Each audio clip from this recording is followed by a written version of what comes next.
Bismillahir Rahmanir Rahim. Alhamdulillah wassalatu wassalamu ala rasulillah. Abebitibwa nga tugenda maaso n'omusomo gwaffe ogukwatagana ku hadisi y'owekitibwa Muhammad sallallahu alaihi wasallama oyo yatusomesa butya bwe tugenda okubeera nga tweyagala kuno ku nsi na butya bwe tugenda okusinkana owekitibwa Allah subhanahu wa ta'ala nga musiimu gye tuli. Nga tutuuse ku kintu ekyokusatu mu hadisi eyo omwana Adamu Nabbi sallallahu alaihi wasallam yatutegeereza nti ekigere kye tekigenda kubeera nga kibuuka oba nga kiseetuka okutuusa nga abuuziddwa ku bintu bina. Tulabye ekintu ekisooka ng'omwana Adamu agenda kubuuzibwa an umurihi, obuwangaazi bwe yabukozesa atya, yakola ki mu buwangaazi bwe. Nabwe ekito ne tulaba essente ze omwana Adamu ze yafuna, ne tulaba ku ssente bagenda kubeera nga bakubuuza batya era ogenda kubeera nga oyanukula otya. Naamu ekyokusatu Nabbi sallallahu alaihi wasallama kiyabeera nga atuyigiriza owekitiibwa sallallahu alaihi wasallama yatunyonyola n'atugamba ani jasadihi fima ablahu.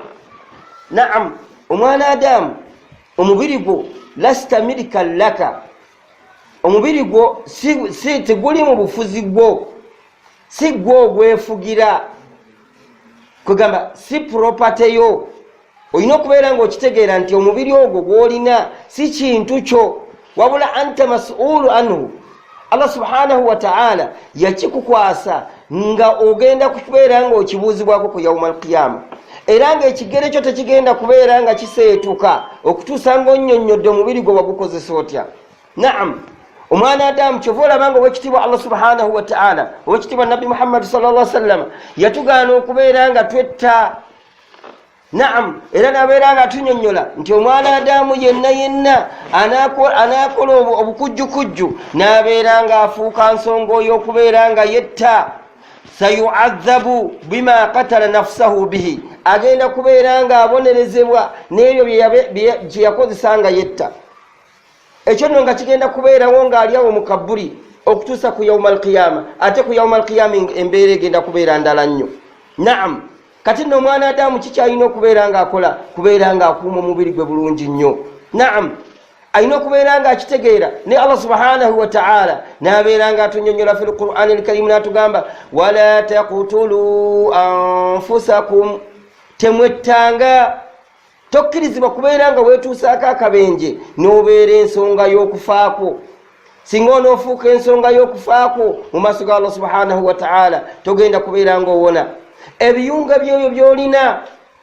Naam, Allah subhanahu wa ta'ala yatugamba a'udhu billahi minash shaitani rrajim, inna as-sam'a wal basara wal fu'ada kullu ulaika kana anhu mas'ula. Naam, inna as-sam'a, mazima okuwulirako, ogenda kubuuzibwa ku kuwulira. Okuwulirako amatu gano wagakozesa otya?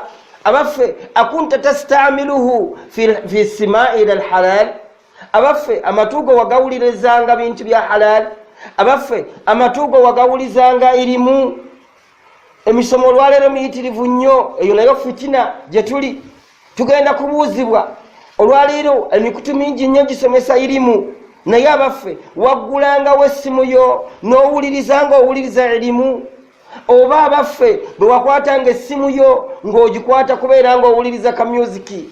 Abaffe bwe waggulangawo omukutu gwa televiziyoni oba ogwa rediyo, akunta tastamilu asimaaka, amatuugo abaffe wagakozesanga kuwulira musiki, wagakozesanga kuwulira bintu bikkirizibwa oba wagakozesanga kuwulira bintu bitakkirizibwa.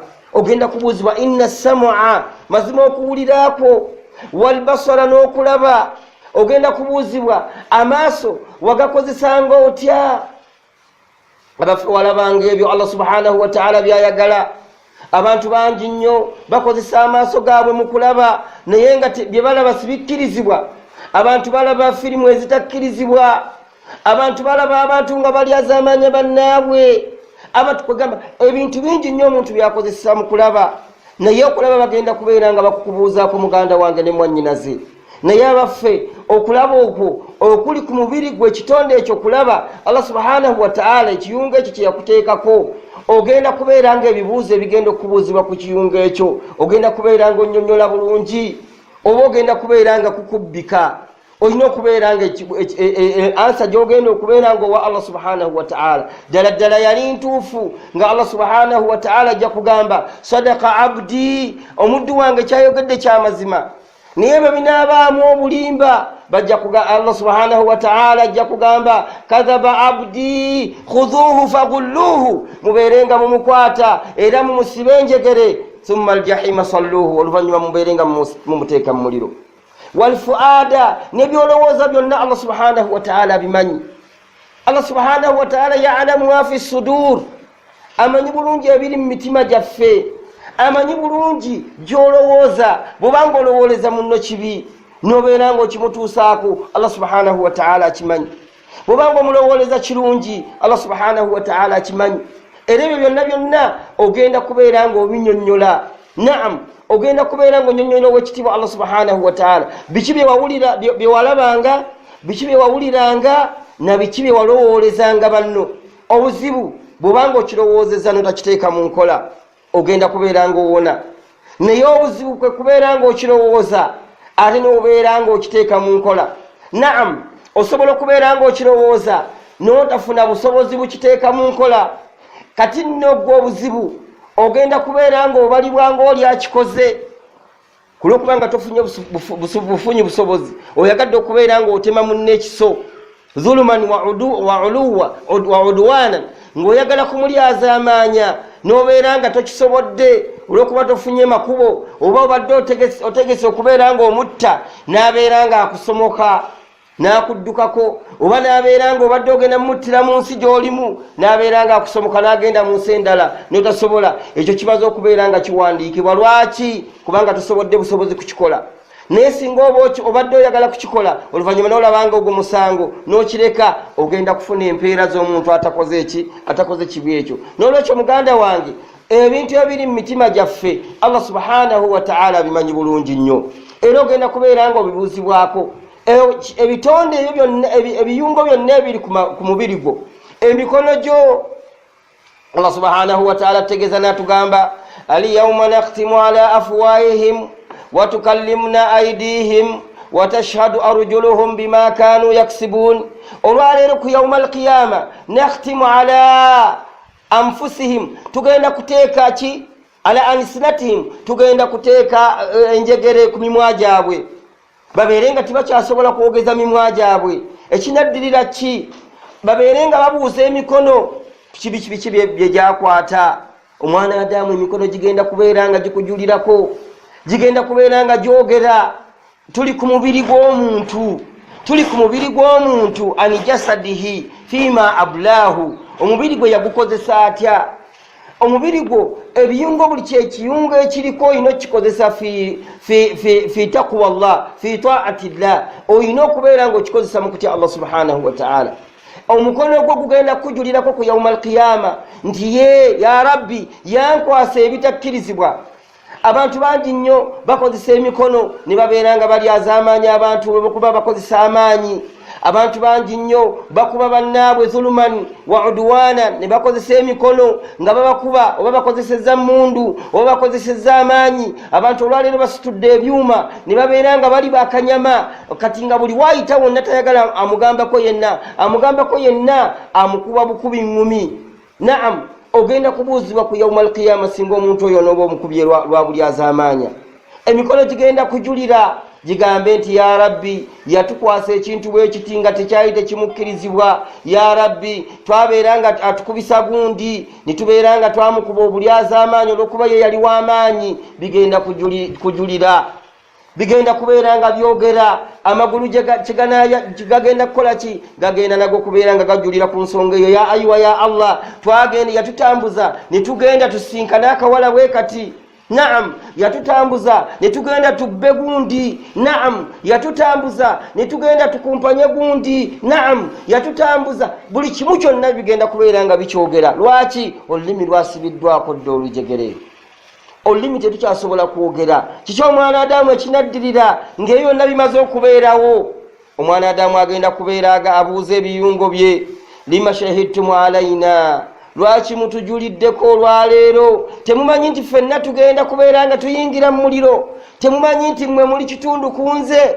Bagenda kubeera nga batwokya ffenna ebiyunga ebyo bigenda kuddamu mwana Adamu bimugambe antakana Allahu allazi antaka kulla shay'in, atwogezezza tubadde tetulina kyakkola, atwogezezza oyo Allah subhanahu wa ta'ala nannyini buyinza, ayogeza buli kintu kyonna tubadde tetulina kyakikolera. N'olwekyo mwana Adamu tunulamu byokozesa omubiri gwo si gugwo ogulaba nti gwo gulinako obuyinza, naye nga ku yawmal qiyama bigenda kufuukira obulabe. Buli kyokola kyonna ku yawmal qiyama olina okumanya nti kigenda kubeera nga kidda. Naam, olulimi olukozesa abantu olwaleero bakozesa ennimi ne bawaayiriza. Abantu bameka abattiddwa zulumani?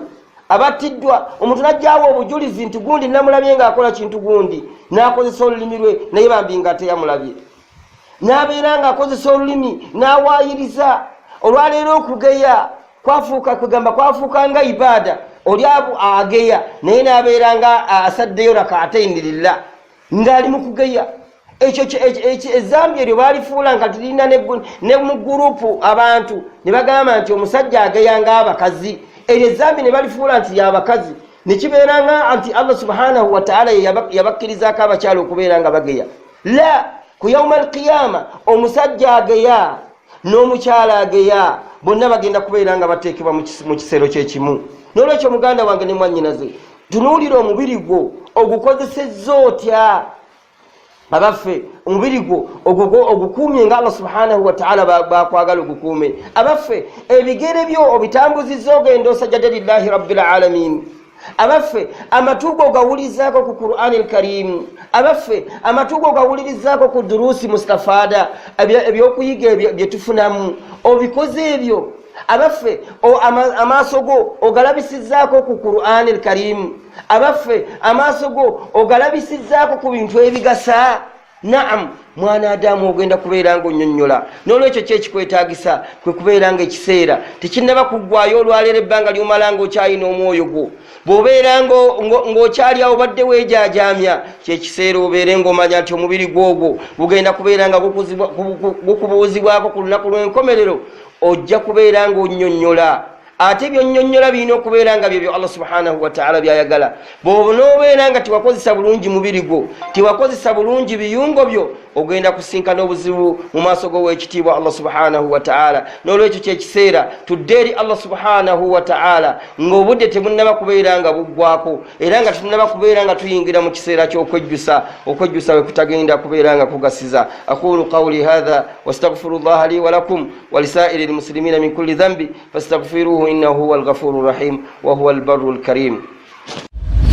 يا من أجبت دعاء نوح فانتصر وحملته في فلكك المشحون، يا من أحال النار حول خليله روحا وريحانا.